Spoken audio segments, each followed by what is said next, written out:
इस वीडियो में कोई इंट्रो नहीं होगा, डायरेक्ट पॉइंट पे आते हैं। ऑल्सो अनलाइक माई यूजुअल वीडियोज़ मैं ये वाला वीडियो हिंदी में बना रहा हूँ क्योंकि जो ये नीट का इशू है ये भी काफ़ी इंडिया सेंट्रिक इशू है। सो इट्स मच बेटर अगर मैं इस टॉपिक को हिंदी में कवर करूँ। जिस टाइम मैं ये वीडियो स्क्रिप्ट और रिकॉर्ड कर रहा हूँ, री नीट 2026 होने में ऑलमोस्ट 2 हफ्ते बाकी हैं। और री नीट इसीलिए क्योंकि हमारे प्यारे एनटीए ने फिर वही कर दिखाया है जो वो हमेशा से करता आ रहा है, पेपर लीक।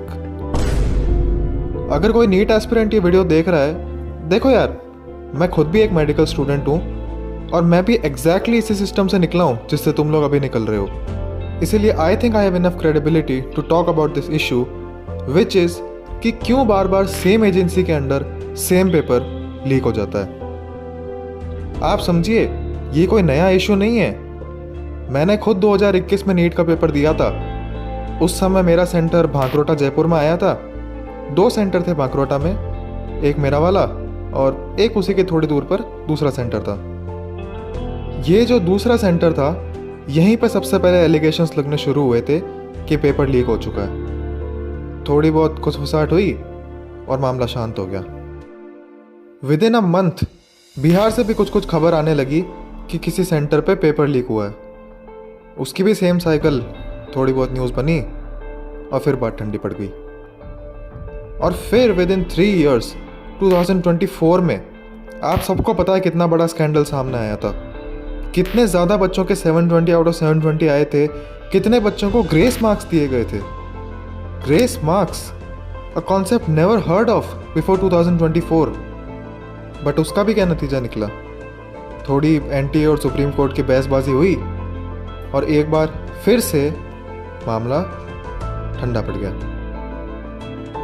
आप समझो, एनटीए का फॉर्मेशन 2018 में हुआ था और 2019 से लेके आज 2026 तक सारे नीट के पेपर्स एनटीए ने कंडक्ट कराए। एज एन एजेंसी आपको कितना इनकॉम्पिटेंट होना पड़ेगा कि 8 साल हुए आपको एग्जाम कंडक्ट कराते हुए और ऑलरेडी 3 बार पेपर लीक हो चुका है। 22.79 लाख स्टूडेंट्स ने इस साल नीट का एग्जाम दिया था, जिसकी रजिस्ट्रेशन फीस थी 1700 रुपये जनरल कैंडिडेट की, 1600 ओबीसी और 1000 रुपये SC ST की। तो अगर हम पर कैंडिडेट एवरेज फीस 1500 रुपये भी माने तो भी लमसम एनटीए के पास में 341 से 342 करोड़ रुपए थे। भाई, इतने तो कई जो गरीब अफ्रीका में देश हैं उनकी टोटल जीडीपी नहीं है। पूरे नेशंस की जीडीपी से ज़्यादा पैसा होने के बाद भी अगर आप एक सेफ और सिक्योर एग्ज़ाम कंडक्ट नहीं करा सकते तो लानत है आप जैसी एजेंसी पे। लेकिन जितने भी नीट एस्पिरेंट्स इस सिचुएशन को देख के डीमोटिवेट हो रहे हैं, तो एज ए मेडिकल स्टूडेंट मैं उनको बताना चाहूँगा कि चिंता मत करो, अभी तो शुरुआत है। हमारे देश में ये बाबूगिरी और इससे होने वाली लापरवाही कितनी गहरी हो चुकी है, आपको तो अभी उसका बस एक ट्रेलर मिला है। क्योंकि ये जो नीट के अराउंड प्रॉब्लम है, ये इस पेपर लीक से कहीं ज़्यादा बड़ी है।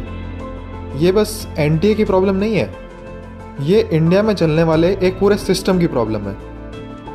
अब ऑफिशियली तो अनाउंस हो चुका है कि नीट एग्ज़ाम दोबारा होगा 21 जून को। तो अब मैं आपको बताना चाहूँगा कि इसके आगे क्या क्या होगा। आप लोग जो ऑलरेडी इतना एग्जॉस्ट हो चुके हो, जैसे तैसे अपनी बच्ची कुची एग्ज़ाम की पढ़ाई करोगे, फिर आप में से कुछ लोगों का सिलेक्शन होगा और आप देश के किसी न किसी गवर्नमेंट, सेमी गवर्नमेंट या प्राइवेट मेडिकल कॉलेज में एडमिशन ले लोगे। जब तक आप नीट की तैयारी करते हो तब तक आपको बस यहाँ तक बताया जाता है। अब उसके आगे क्या होगा वो मैं बताता हूँ। कॉलेज का पहला दिन, आप नर्वस, नया एनवायरनमेंट, नए लोग, नया सिस्टम। पर कहीं ना कहीं आपके मन में एक एक्साइटमेंट होगा कि चलो कुछ नया सीखते हैं। और अब MBBS के अगले कुछ साल ये सिस्टम स्पेसिफिकली यही इंश्योर करेगा कि आपका ये एक्साइटमेंट ख़त्म कर दिया जाए। सबसे पहले आपको पता चलेगा कि एक्चुअली आपकी कोई वर्थ नहीं है, not as a student, not as a human. आपका कोई भी सीनियर आपको गाली दे के चला जाएगा और आप कुछ नहीं बोल सकते। आपका कोई भी प्रोफेसर आपको डांट जाएगा क्योंकि आपको 10 दिन के अंदर अंदर वो नॉलेज नहीं है जो उस प्रोफेसर को 10 साल की प्रैक्टिस से मिली है। जब तक आप फर्स्ट ईयर में हो, you will be the punching bag for the entire system. चाहे वो कोई HOD हो या उस HOD के लिए काम करने वाला पियोन, सब लोग अपनी अपनी भड़ास आप पे निकालेंगे, क्योंकि आप इस सिस्टम में सबसे ज़्यादा जूनियर हो। आप किसी को पलट के कुछ भी नहीं बोल सकते हो। रैगिंग ऑफिशियली बैन है, बट अनऑफिशियल तरीके से आपको हर तरह से टॉर्चर किया जाएगा, specially in the first year of college.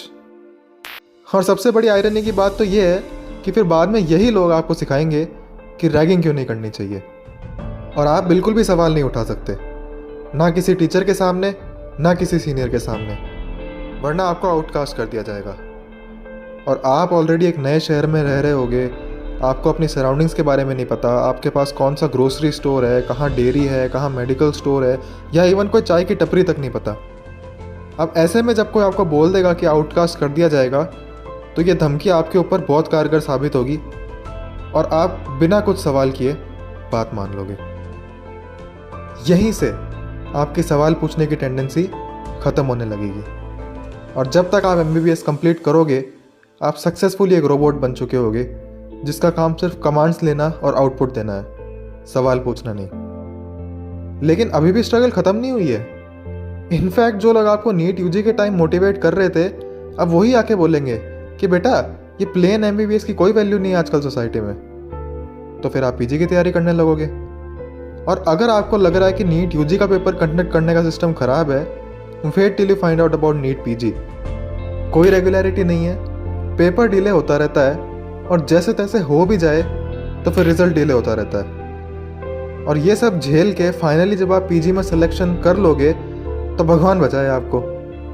Continuous बदतमीजी, 36 से 48 घंटे के work hours, I am not exaggerating, कोई वर्क लाइफ बैलेंस नहीं, और आराम तो छोड़ो, खाने पीने या नहाने तक का टाइम नहीं मिलने वाला। और टाइम मिल भी जाए तो गवर्नमेंट हॉस्पिटल्स में वॉशरूम की फैसिलिटी भी नहीं मिलेगी। और जब तक आप इस सब को झेल के PG कंप्लीट करोगे, आपके 20s ख़त्म हो चुके होंगे, आपकी एनर्जी ख़त्म हो चुकी होगी, और अब जब आप फाइनली पेशेंट्स देखने बैठोगे, तो कोई आके बोल जाएगा कि डॉक्टर साहब इतनी फ़ीस क्यों चार्ज करते हो। और भगवान ना करे कोई राजनीति वाले का केस फंस गया, तो भीड़ इकट्ठी हो जाएगी आपकी जान लेने के लिए। Violence against doctors is at an all time high. आप 10-15 साल इस रिडंडेंट सिस्टम से निकल के डॉक्टर बनोगे, और कल को कोई गंवार आके जान से मार देगा। तो यस, अगर आपको आज बुरा लग रहा है कि नीट दोबारा क्यों हो रहा है, चिंता मत करो। जिस फील्ड में आप आना चाह रहे हो, उसमें इससे भी बहुत ख़राब चीज़ें होने वाली हैं। If anything, consider this a welcome gift from the system. आज NTA से पाला पड़ा है, कल को NMC से भी पड़ेगा, और तब आपको समझ आएगा कि हर साल इतने डॉक्टर्स देश क्यों छोड़ देते हैं। ये कॉकरोच जनता पार्टी वगैरह तो इस साल ही बनी है। ये जो सिस्टम है, ये तो BJP से भी पुराना है। बट पता है, ये पेपर लीक से रिलेटेड एक और चीज़ है जिसके बारे में हमें बात करनी चाहिए। ऑफ कोर्स मेडिकल सिस्टम तो ख़राब है ही, बट जो ये हर साल स्कैम हो जाता है पेपर को कंडक्ट करने में, that reflects a deeper problem of our society. India as a whole अलग अलग टाइप के स्कैमर से भरा हुआ है, फिर चाहे वो फ्रॉड कॉल्स हो, ऑनलाइन स्कैम्स हो, या फिर ये पेपर लीक जैसे स्कैम्स हो। स्कैम इन जनरल एक बहुत बड़ी प्रॉब्लम है इंडियंस की। कहने को लॉज हैं जो स्कैम्स को प्रिवेंट करते हैं, बट ग्राउंड रियलिटी में कितने ही ये लॉज इम्प्लीमेंट हो रहे हैं वो हम सबको दिखता है। हमारे यहाँ लोगों की इतनी हिम्मत इसलिए हो जाती है स्कैम्स करने की, क्योंकि शायद एज ए सिस्टम हम कभी स्कैमर्स को सज़ा ही नहीं दे पाते। हमें तो इतनी आदत हो चुकी है स्कैम्स की कि आए दिन कोई नेता स्कैम करके निकल जाता है और हमें आश्चर्य भी नहीं होता। पनिशमेंट तो दूर की बात है। घोटाला, ये शब्द मैंने जितनी बार न्यूज़ में सुना है उतना शायद ही कोई और शब्द सुना हो। इंडिया की पहले से ही ग्लोबल रेपुटेशन ख़राब है स्कैमिंग के मामले में। आए दिन बाहर के यूट्यूबर्स इसके ऊपर वीडियो बनाते रहते हैं, और इस सब की वजह से फिर जो इनोसेंट इंडियंस हैं उनके अगेंस्ट रेसिज्म इंक्रीज होता है। ऑफकोर्स ये यूट्यूबर्स अच्छा काम ही कर रहे हैं, बट आपको समझना पड़ेगा कि बाहर भी जो कॉमन लोग हैं उनमें इतना दिमाग नहीं है कि वो स्कैमर्स को बाकी कंट्री से डिस्टिंग्विश कर पाएँ। उनके लिए यही रियलिटी है, all of India is scammers. And honestly I don't think there completely wrong either. कहीं ना कहीं ये स्कैम, ये घूसखोरी, ये इजी वे आउट वाली जो प्रवृत्ति है, ये इंडियंस में बाय डिफ़ॉल्ट है, और हमारा पॉलिटिकल और लीगल सिस्टम भी कोई स्टेप्स नहीं लेता है इस सब को कम करने के लिए। इसीलिए I don't think it's that surprising कि नीट में बार बार ऐसे स्कैम हो जाते हैं, क्योंकि स्कैम्स वैसे भी बहुत कॉमन है हमारी सोसाइटी में।